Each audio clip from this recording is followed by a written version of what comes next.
Okay, so I wanted to do a little bit about the Tefillos of Yomim Noro'im today. After Yom Tov is over, we'll do something more long term. But today, I just want to point out to you how a person should approach davening in general on Yomim Noro'im. And it's good to have a machzor with a translation, even a commentary if you can get one. This actually is from the Siddur Otzar Tefillos, which is a very standard siddur and has many perushim in it. But we're not going to focus so much on the perushim inside. We're going to go through the tefillos themselves and try and explain them. And the reason why this is important is because there seems to be a lot of redundancy in the tefillos of Yomim Noro'im. And for example, in this first line, which we have in Atah Kadosh, where we started adding stuff in for there's a whole long several paragraphs.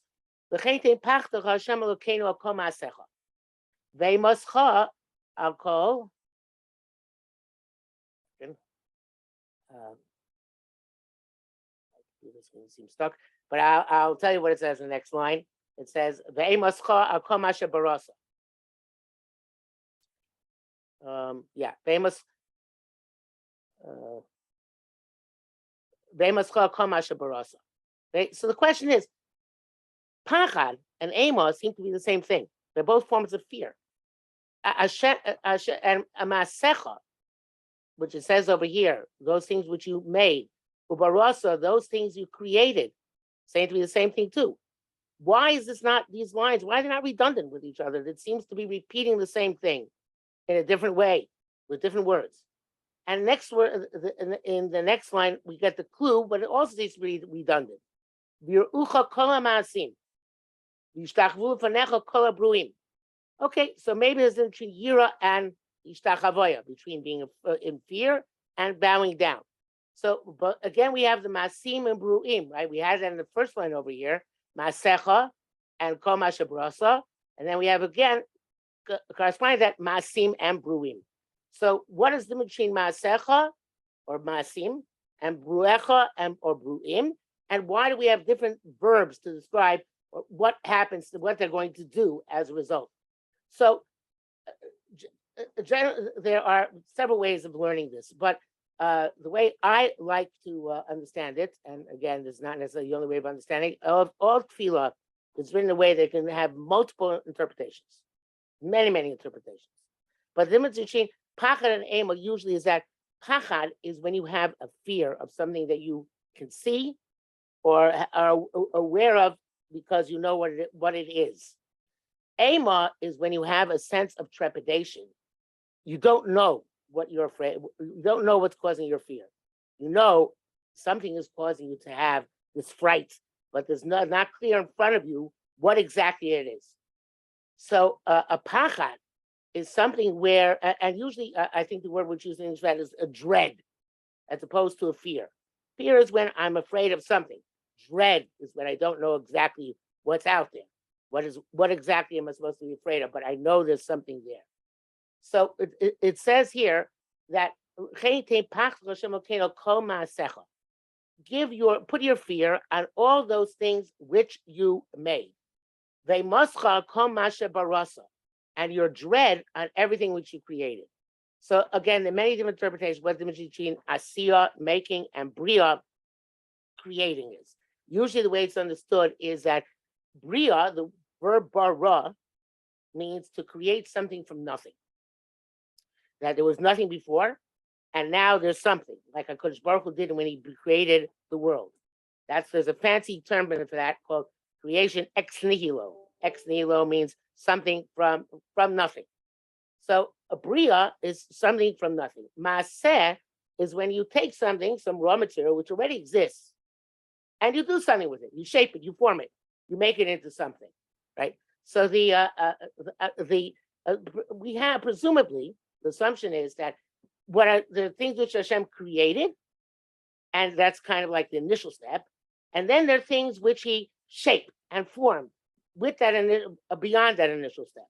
So from this perspective, something which is a maaseh, something which HaKadosh Baruch Hu did something additional with beyond creating it, is on a higher madrega than something which HaKadosh Baruch Hu simply created and kind of left as is. And the assumption is that the people who are called Maasim, or and are closer, are able to understand the Kodesh Baruch Hu more than people who are just on a level of Bruim. In other words, the assumption is that Kodesh Baruch Hu took the Jewish people, Am Yisrael, and made them special. Everybody's created at the same time. All human beings are created at the same time, at the beginning of creation. But at Matan Torah, Hashem took Am Yisrael and made them a different level. So they were created, all humans the same. Am Yisrael is uplifted, right? So everybody has a dread, has a sense that there is some force out there, some divinity, HaKadosh Baruch Hu, and they have a dread of what he can possibly do to them if his judgment is meted out against them. But Am Yisrael knows we have a direct connection because we have the Torah and because we have a special connection to HaKadosh Baruch Hu. So it's not that we have a general dread without understanding what we're afraid of, but we know exactly we have a pachad of HaKadosh Baruch Hu. Now, pachad is one level, but there's a higher level than pachad, which is the next level, which is yirucha kol ha'maasim. We rather get from pachad to yira. Now, the word yira is a very, very, very fascinating word, because the word yira, by the way, stop me if you have any questions. Don't hesitate to stop me. The word yira is, which is used as a synonym for fear, like pachad, all comes from the word re'iyah, which is related to re'iyah, which means to see, when you perceive something. And yira is a higher madrega because it's when you see or perceive something. Pachad, you know what you're afraid of, but you don't necessarily grasp it. Yira, you have a grasp of what that thing is about. And the truth is that in Hebrew, in Lashon HaKodesh, we usually associate the term yira more with awe than with fear. And that's a much higher madrega. Fear means I'm afraid, there's something very powerful out there. It can punish me severely. It's very, very powerful. That's one level. It's a lower level. Yira is, wow, there's something so majestic, so splendid, so awesome. I'm in awe of that thing. And that is a higher level. So it's better to of course, one starts out being afraid of something, but then as the fear diminishes and you appreciate the thing more and all of its various different facets, all of its different aspects, then you can come from fear to awe. And that's what we're saying. Okay, we start with pachad, but let's see if we can get ourselves up to yira, yira kamasi. And even those people who are brewing, who are in the lower level, right, the nations of the world, at least you take them from the dread to hishtachavoya, to bowing down. Bowing down means to worship. It doesn't necessarily have the same level of appreciation as awe, because you bow down to something which you're afraid of too, even if you're not in awe of it. But it's a higher level than ema.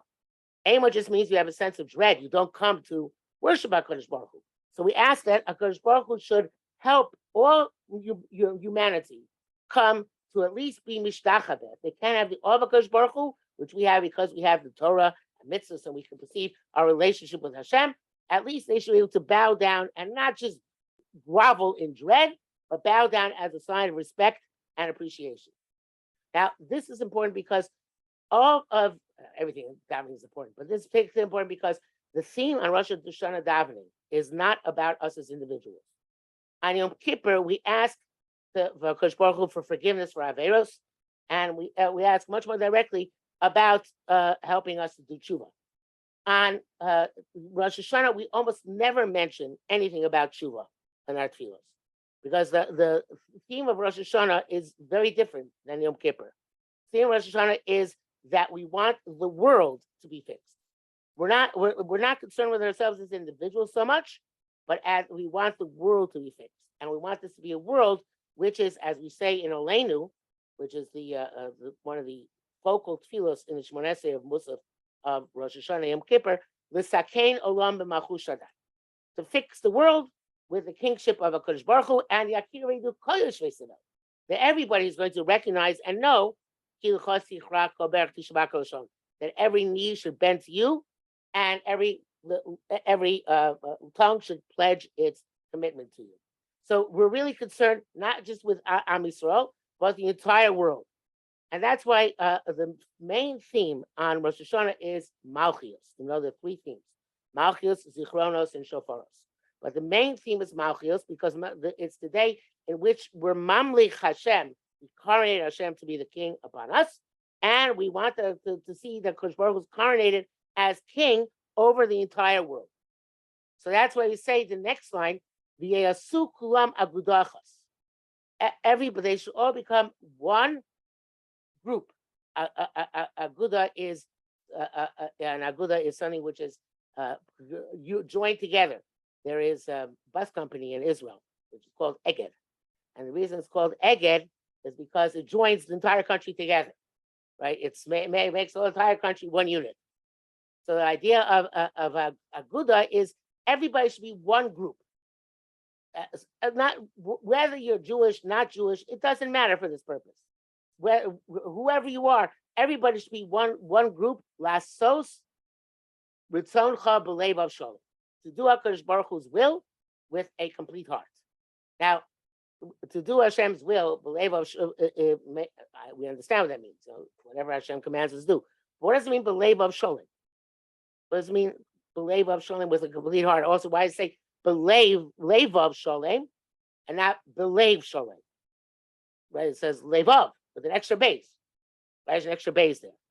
So perhaps you know from Kriya Shema that when we say b'chol levavcha in Shema, we mean Chazal tell us that we have to serve Hashem b'shnei yitzarecha, with the two, with both our yitzarim, both our yetzer hatov and our yetzer hara.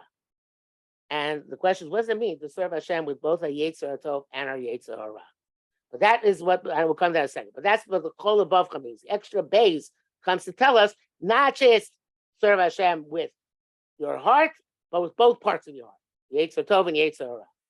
So how does that work? So Rabbi Sol Salanter explains, there's a very, very fundamental explanation he gives, a very important explanation, which is that the Yetzer Tov, it's not just, it's a spiritual force which tries to push you to do good. Yetzer is a spiritual force which tries to push you to do bad, but it's also used differently. Yetzer Tov normally refers to your intellect, your mind, and Yetzer refers to your emotion, your heart. And why is that called Yetzer Tov, Yetzer Hara? So Rabbi Soslanter explains, because normally, if you follow your intellect, you'll do the right thing. Not always. You have evil geniuses who use their intellect, use their brain to do bad things. But usually, if you follow your intellect, you'll do the right thing. If you follow, and on the other hand, if you follow your emotions, then only without intellect, then it'll usually lead you to do the bad thing, something which is bad. And that is something which is, again, not all the time. Emotions can be good emotions, but people who don't elevate and train their emotions with their intellect, their emotions usually lead them to do things which are not the greatest things in the world.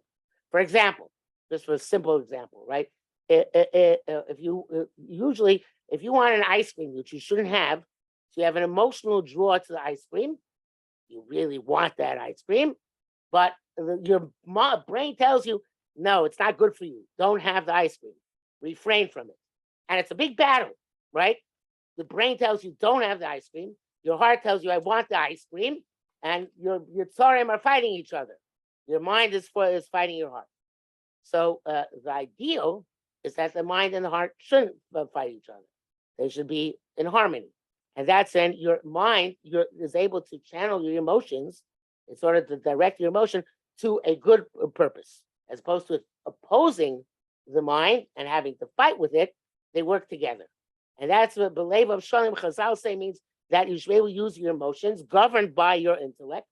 In other words, you should be able to think what the right thing is to do and then direct your emotions toward that right thing to do. So B'leiv Avshalom means that all of our powers, which are both the Yetzer Tov and Yetzer Hara, should all be doing Ratzon Hashem. And how do we, what inspires us to do that? So we ask Kodesh Baruch Hu to give us this strength, but we have to know something in order that we should be able to develop it. In other words, you have to have something to build on. So then we go to the next part of the bracha. We say, Kamosh Yadanu Hashem Elokeinu, like we know, Shashaltan lefanecha. The government of the world is in front of you. Oz biyadcha ugvura biyaminecha. There is power in your right hand and strength in your left hand. I'm sorry, and strength in your right hand. So this is again difficult sometimes to understand. What all these terms mean? So there are different levels of understanding HaKadosh Baruch Hu and your relationship to Hashem. There is an understanding that Hashem controls us, right? But that's Shaltan Lefanecha. Oz biyadcha means that there is a power in HaKadosh Baruch Hu possesses, which he uses in order to make us do things the right way. Gvura b'minecha means that HaKadosh Baruch Hu restrains himself from punishing us, even if we do bad things. The Pirkei Avos says, Ezu Gibor, who's a powerful person, who's a heroic person. Hakovesh is Yitzro, somebody who restrains his Yetzer Hara. So Oz is to act powerfully. Gvura is to restrain oneself, to hold back. And the way HaKadosh Baruch Hu controls us. And sometimes he acts with us towards power, and sometimes he restrains himself. And he carefully balances what is the right thing to do at any given time. That's to say, one is in the left hand, one is in the right hand. Hashem is balancing the two hands. By the way, it's a big question, which I'm not going to get into, which is, theoretically, it should be the other way around. Oz should be in the left hand, the right hand, and Gvura in the left hand. But that's not for now. It's a good question. Why Oz is in the left hand and Gvura in the right hand some other time. But in any event, the idea is that Hashem balances that. And that's why Shimcha Nora al Kol Ma Shebarasa. Your name is awesome on everything you created. Now, this is something which we say a lot of times during davening, a lot during benching, right? First, bracha, benching is one of the earliest things which we learn, so we have no clue what we're actually saying, right? Because we just say the words without understanding what we're saying. So in the first bracha of Berachas Hamazon, it says, Bavur Shmo HaGadol, for the sake of his great name. And nobody ever stops to think, what does it mean, Bavur Shmo HaGadol? What Bavur Shmo HaGadol? By the way, there are two ways of reading that bracha. It says, or either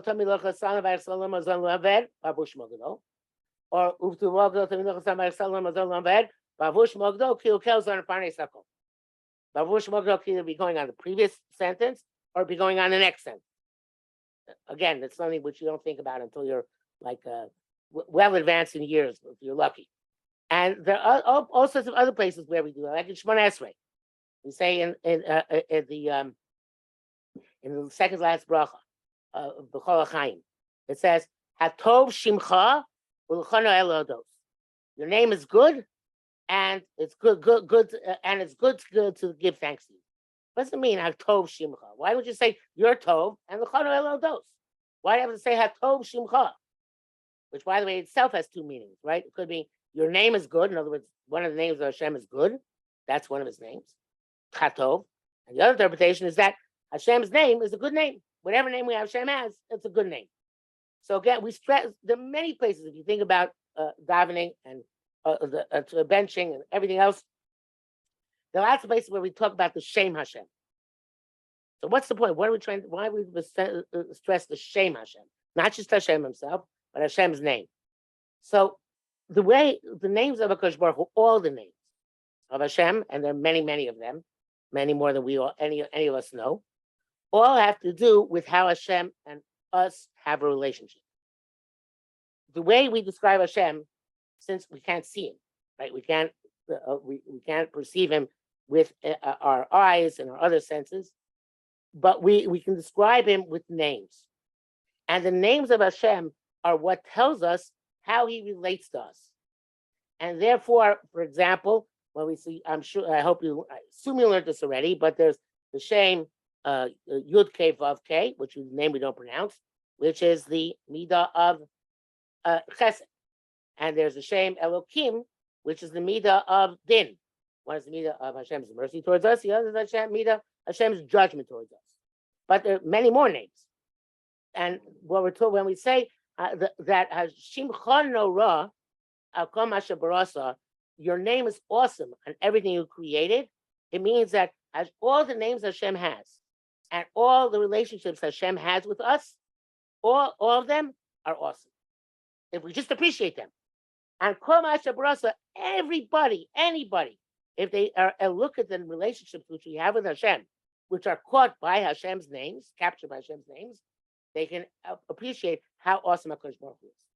And we say this in the first bracha Shemona Esrei. Really, we say Hakel HaGadol HaGibor VaNora. The Gadol corresponds to Oz B'Yodcha. Gibor Gur B'Minecha. VaNora V'Shimcha Nora Kol Ma Shebarasa.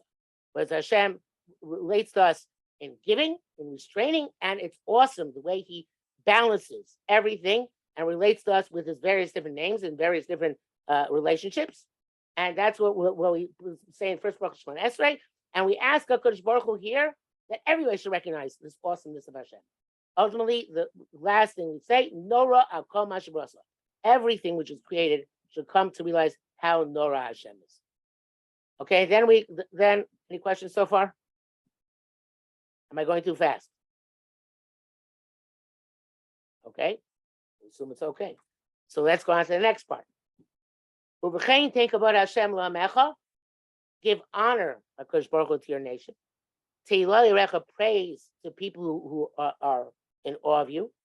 Tikva tova l'dorshecha, good hope to the people who quest for you, who yearn after you.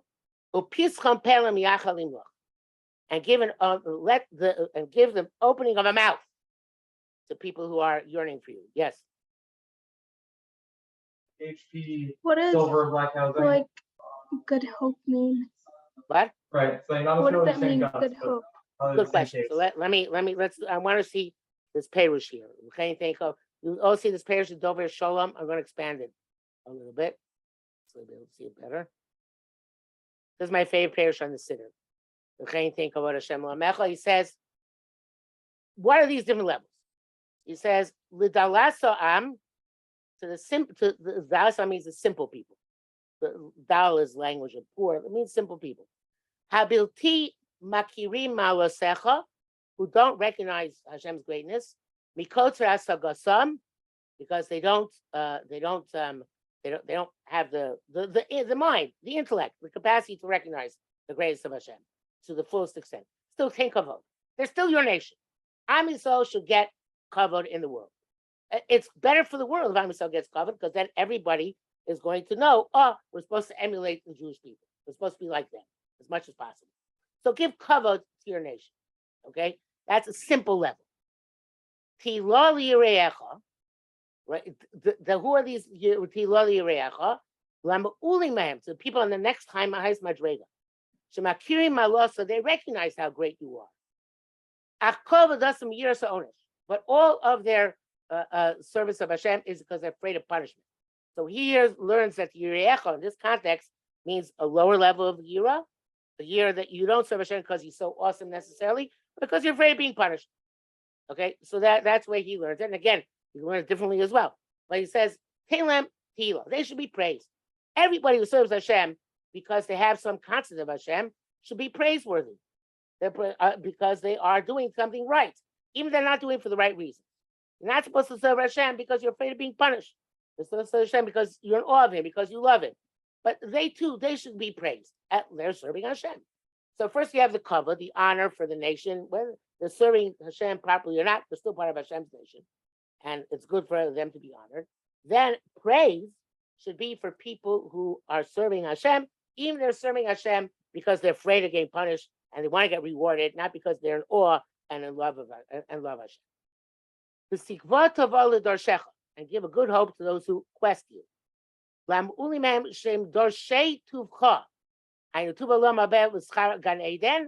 So way he divides it, and again you can divide up differently. He wants to say that the Yirecha are the people who serve Hashem out of fear. The people who serve Hashem because they want the reward of Gan Eden, of Olam Haba, which is, he says, a higher level. So he says, Tikva Tova, give them a good hope. Give give them good hope that they're looking to get to Olam Haba. You're going to fulfill what they're requesting, what they're looking for, which is you're going to give them their Olam Haba. So give them, they have a great hope. They're doing the avoid, not to avoid Gehenna, but to get to Olam Haba, give them the Olam Haba. Upischam peh l'miyachalim loch. He says, Upischam peh l'miyachalim loch is l'shlei mehamadot, the people who have perfected themselves. Literally, their knowledge, their wisdom is perfected.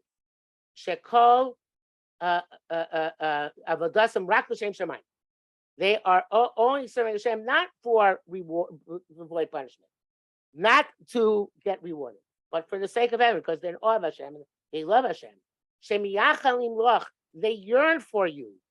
Masai titzavelem eza mitzvah. When are you going to give them some mitzvah to do? Telem pischon peh. Let them open their mouths. How so? Al der shneimar, like it says, you say it's also davening harchem picha v'amalei. Open up your mouth and I'll fill it. In other words, they want to do more. They want to do as much as possible. They're not looking right now for doing it just to avoid punishment or to get rewarded, but because they love you and they're awe of you. Open up their mouths, right? You give them as much as they want, as much as you possibly can, because they want that they want to do your russell. They want to do what they're going to whatever you're going to command to do, and they're very happy that you have a relationship with you. So I usually have a little bit of a different interpretation than the Dover Shalom, but I don't want to get into it right now because there are only a few minutes left. I want to skip actually to the next part over here, which is Ubechein Tzadikim Yiru V'Yismachu Yishoyim Yalozu V'Chasin V'Rino Yogilu. And here too we have this division. Tzadikim will see and they'll be happy. Yishorim, people are straight. Yalozu, they'll be ecstatic. The Chasidim Berino Yagilu, and the people who are really pious, they're going to they'll sing with great joy. So what are these three groups? And again, it's Dover Shalom's interpretation. Not everybody's going to agree with this. Tzadikim yirismachu. Tzadikim hainu osim mitzvah, the mitzvah Torah, yirismachu. Tzadikim who do like the Torah commands us, they'll see and they'll be happy. They'll see when Hashem reveals His malchus in the world, and they're going to be happy. V'nei ma'amar yiru, it says yiru. Doesn't say what they're going to see. It says tzadikim yiru. They're going to see. What are they going to see? So he says, perhaps goes back on what we said before. When it said, give honor to your nation. So when they see that covenant, which we discussed before, the tzaddikim will see this. They're going to see that covenant which Hashem gives us when he shows His malchus in a revealed way in the world, and they're going to see that and be happy. The Yishorim, the higher madrega, people are straight. Shavadasim Yashar Hashem. They're serving Hashem as direct to Hashem, below shum toal tom, and not for any personal advantage. Yalozu, they're going to be they're ecstatic. In other words, Yuri Smoke, it's kind of like standing on the side a little bit. They're going to see and they're going to be happy. They're not going to participate in the dancing necessarily. People Yishorim, they're going to be ecstatic. They're going to be participating with great simcha, much greater than the tzaddikim. Now, of course, we hope to be all tzaddikim. A tzaddik means somebody who serves Hashem more than he messes up. So hopefully we're all on level of at least tzaddik. Hopefully we'll get there if we're not there yet, where most of what we do is the right thing. A yasher is somebody who almost always does the right thing. That's why it's called straight. It's not, the tzaddik is fighting back and forth. Am I going to overcome a Yitzhar? Not overcome a Yitzhar?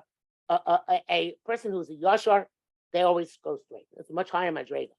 So they have already gotten a high level, and therefore their simcha is even greater because they've put much more effort into it. And we know the fum tzara agra, the more effort you put into it, and the more you succeed, the more you feel at the end the simcha of the accomplishment which you have. And the highest madrega is the chasidim, she'osim lakol lifnim lishu asadim. The definition of a chassid, before the chassidim came along, we have the modern definition, which we talked about in class.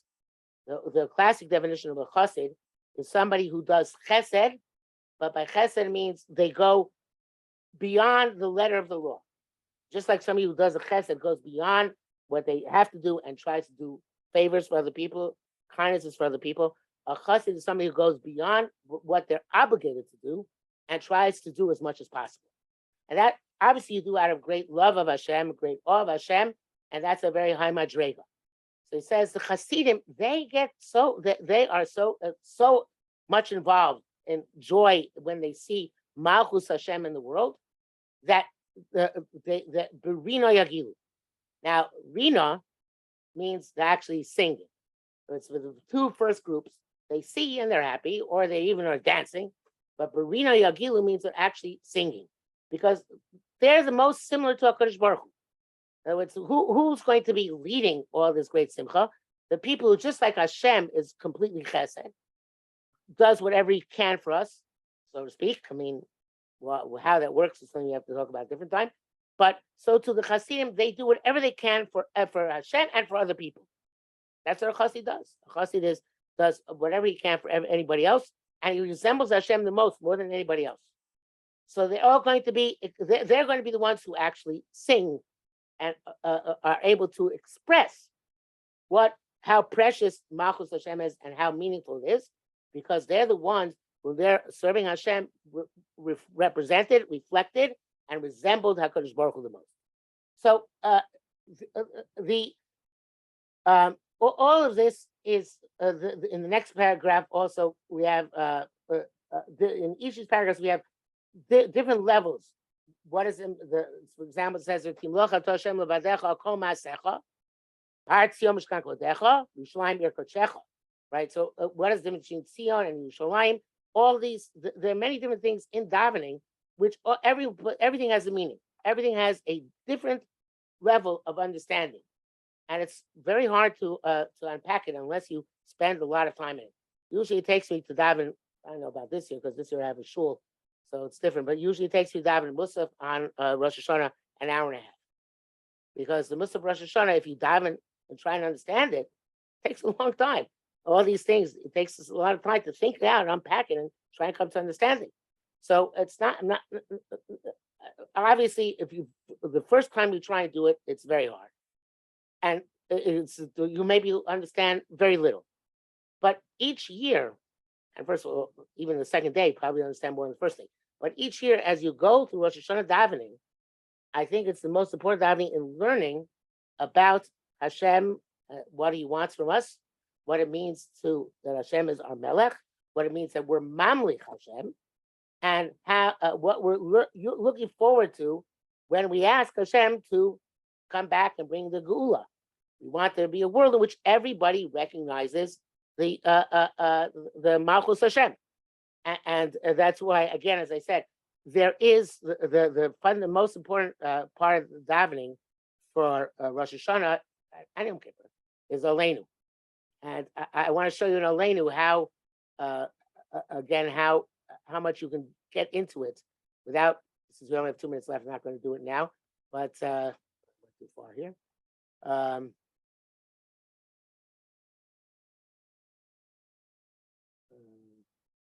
There's not Musaf, that's why.